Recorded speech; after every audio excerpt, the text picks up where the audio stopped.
Hello welcome to our channel. నేను Nagamani. BRS తెలంగాణను 9.5 ఏళ్ల పాటు నిరంతరం అయితే శాసించడం అనేది జరిగింది. వారే కల్వకుంట్ల కుటుంబం వారే పరిపాలించడం జరిగింది. మరి ఆ కల్వకుంట్ల కుటుంబంకి మరి బీఆర్ఎస్ పార్టీకి ఇప్పుడు ఈ మధ్య జరుగుతున్న 2023 అసెంబ్లీ ఎన్నికల తర్వాత మొత్తం అన్ని చేదనుభవాలే ఎదురవడం అనేది జరుగుతుంది. అంటే మనం చెప్పొచ్చు దెబ్బ మీద దెబ్బ దెబ్బ మీద దెబ్బ అంటారు కదా.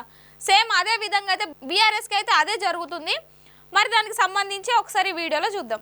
మనము ఒక్కటి ఆలోచించాలి. ఏ రోజు చూసినా అప్పటి నుంచి ఇప్పటి వరకు 2014 నుంచి ఇప్పటి వరకు చూస్తే ఏ రోజు కూడా తెలంగాణను సాధించినామని చెప్పరు.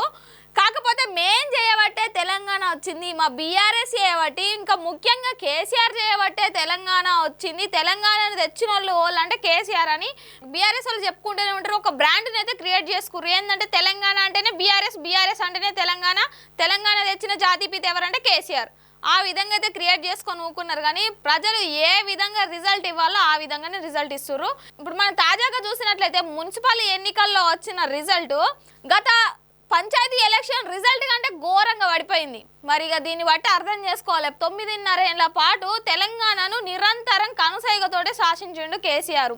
ఆయన వ్యూహాలు, ఆయన రచనలు అసలు ఎవరికి అంత చిక్కేవి కాదు. అట్లాంటిది బీఆర్ఎస్ పార్టీ రోజు రోజుకు పడిపోతుంది తప్ప దాని గ్రాఫ్ పెరుగుడైతే పెరుగుతలేదు. ఒకప్పుడు తెలంగాణ వచ్చిన తర్వాత తెలంగాణ ఒక ప్రత్యేక రాష్ట్రంగా ఏర్పడినాక ఎవరైతే విపక్ష పార్టీ నేతలు కానీ లేకపోతే ఉద్యమకారులు కానీ లేకపోతే ఇంకా ఎవరైనా కానీ వాళ్ళు ఎవరైనా కేసీఆర్ను ముఖ్యమంత్రిని కలవాలి అంటే గంటల తరబడి వేచి చూసేవాళ్ళు, గంటల తరబడి ఆయన గేటు ముందర కావలు కాసేవాళ్ళు. అయినప్పటికీ కూడా అపాయింట్మెంట్ ఏమన్నా ఇచ్చిర్రా అంటే లేదు, మొహం మీదనే కలుసుడు కుదరదు అని చెప్పి పంపించిన రోజులు కూడా ఉన్నాయి. గద్దర్ లాంటి గొప్ప వ్యక్తికి కూడా ఇట్లాంటి నిరాశనే ఎదురైంది.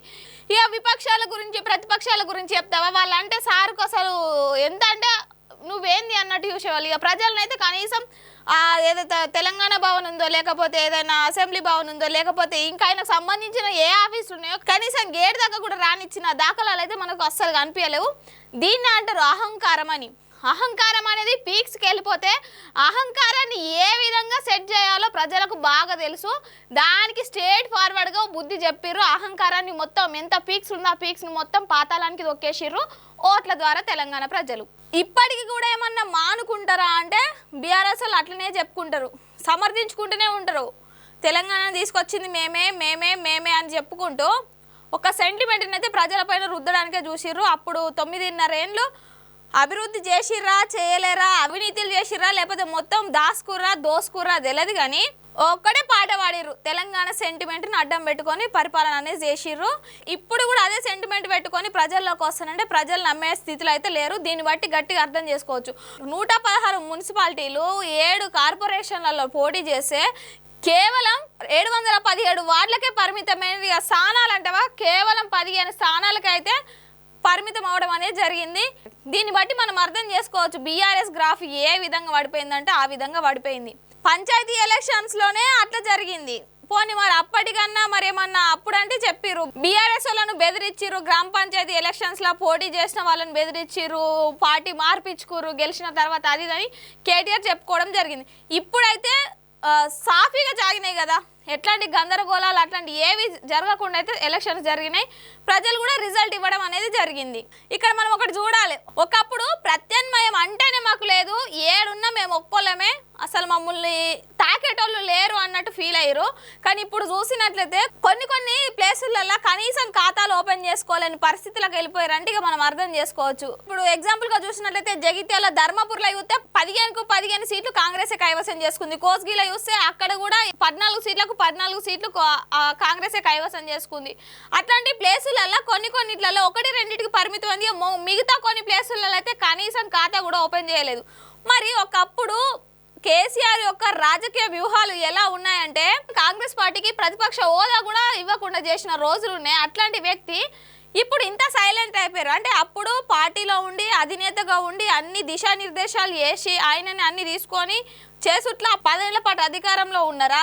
మరి ఇప్పుడు సారు కొన్ని అనివార్య కారణాల వల్ల పార్టీకి సంబంధించి ఎక్కువ కార్యకలాపాల పాల్గొనకపోవడం కారణంగా మరి బీఆర్ఎస్ ఇంత దెబ్బతిందా తెలియదు. కానీ బీఆర్ఎస్ దెబ్బతిందా లేకపోతే కుటుంబ కలహాలు ఉన్నాయి కదా, అంటే పార్టీ నుండి కవిత సస్పెండ్ అయి బయటకు రావడం, కొత్త పార్టీ పెట్టడం, మరి బీఆర్ఎస్ పైన ఆరోపణలు చేయడం, ఈ విధంగా ఎన్నో సంఘటనలు అయితే జరుగుతున్నాయి, ఇప్పటికీ కొనసాగుతూనే ఉన్నాయి. మరి వీటన్నింటి కారణంగా బీఆర్ఎస్కి పరిస్థితి వచ్చిందా, మరి బీఆర్ఎస్ ఆ అధికారంలో ఉన్నప్పుడు ప్రవర్తించిన తీరుకు ప్రజలు ఈ విధంగా సమాధానం చెప్పిరా అనేది అయితే ఇంకా పూర్తిగా తెలియదు.